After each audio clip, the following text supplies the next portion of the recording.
When we discussed the types of vectors, then I reserved one kind of vector called unit vector for now.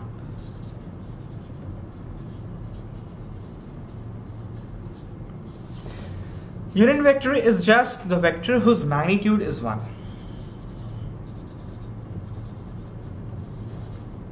Any vector in any direction whose magnitude is 1 is a unit vector. If a force of 1 Newton, if a vector is representing force of 1 Newton in east direction, it is a unit vector. If a vector is representing velocity of 1 meter per second in north direction, it is a unit vector. If a vector is representing acceleration in west direction of 1 meter per second square whose magnitude is 1, then that's a unit vector. Unit vector has any direction and any unit, but the magnitude necessarily has to be 1. Okay. Now suppose we have a vector like A vector. Now this is 5 Newton eastward. Now to get a unit vector in the direction of A, what we have to do is we just have to divide A vector by the magnitude of A. The magnitude of A here is 1. So we want the magnitude of A here is 5. We want the magnitude to be 1 for unit vector. So what we have to do is if we divide A vector by magnitude of A vector, which we represent like this, we have learned before. Now that would give us a unit vector, because if we divide by the magnitude, then whatever the magnitude is, that would be cancelled out. What will be left is the unit and the direction, and the magnitude will become 1. So A vector divided by magnitude of A vector here would be 1 Newton eastward. So we call this as A cap. The unit vector are represented by this. At the head of the A, we put a cap like this. Like sometimes we wear a cap like this. Similarly, we put a cap at the head of A. That is, and we read it as A cap. So A cap actually is a unit vector in the direction of A vector. A vector is eastward, so A cap will be a unit vector of 1 unit. The unit here is Newton, but it is of 1 unit, and the direction would be retained of that of A vector. So A cap, if we have to find A cap, what we have to do is we have to divide A vector by the magnitude of A. So we will do it once we study something else. Something else is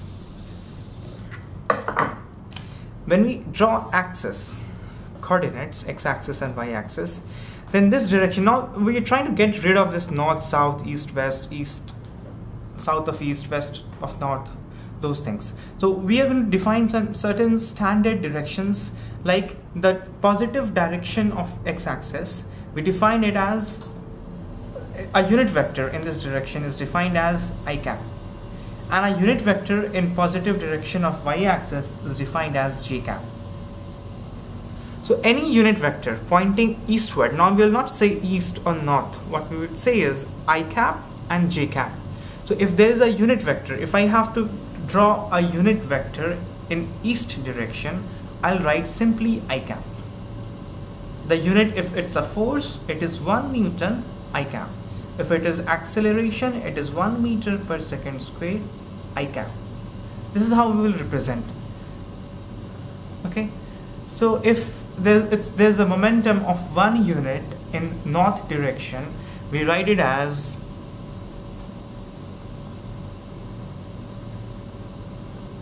(1 kg meter per second j cap), like this. So any unit vector in j direction, in the positive direction of y-axis, is represented by j cap, and any unit vector in east direction is I cap. Now if the unit vector, it's not a unit vector, suppose the magnitude of 5 Newton, like the one we used to draw previously, if the force of 5 Newton is being applied in eastward direction, then what we do is, the way of representation from now on would be 5 Newton I cap. Now 1 Newton I cap is 1 unit of force in positive x direction.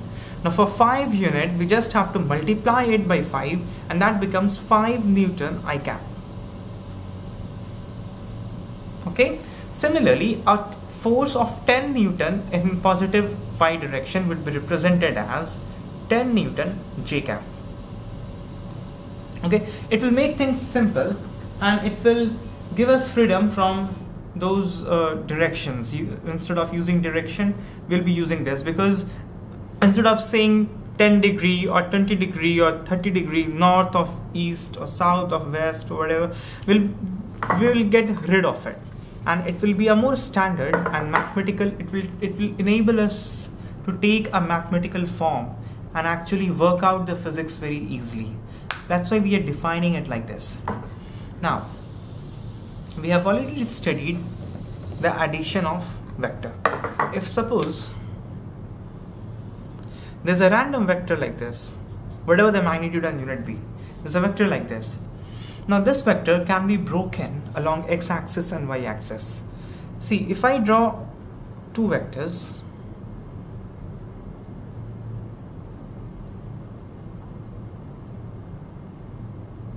like this. Suppose this is a vector. If I draw a b vector, and if I draw a c vector, like this. Now from vector addition we know that b vector and c vector, the sum of b vector and c vector would be a vector. Because sum of two vectors, for doing the sum of two vectors, first we arrange both the vectors in the form that the head of one coincides with the tail of other. Now I have drawn b vector and c vector such that the head of b vector coincides with the tail of c vector. So the arrangement has been done. Now in the second step, what we do is we join the tail of the first vector with the head of the other vector, and that's how the a vector is being drawn. So b vector plus c vector is a vector. Now b vector is along x-axis. So suppose it has a magnitude of x. So b vector is effectively x I cap, and c vector is along y-axis. So c vector is effectively y j cap. Now any vector which is in the xy plane can be broken like this, because from vector addition we'll always have two vectors whose sum would be the given vector. Any arbitrary vector, this is a vector, will always have two vectors. You have to draw a perpendicular like this. This vector plus this vector, from the triangle law of addition we know that the sum of these two vectors is the given vector. So the given vector can always be written as this vector plus this vector, and this vector is sum j cap, this vector is sum I cap. So any vector in the xy plane can be written as x I cap plus y j cap, some value of it.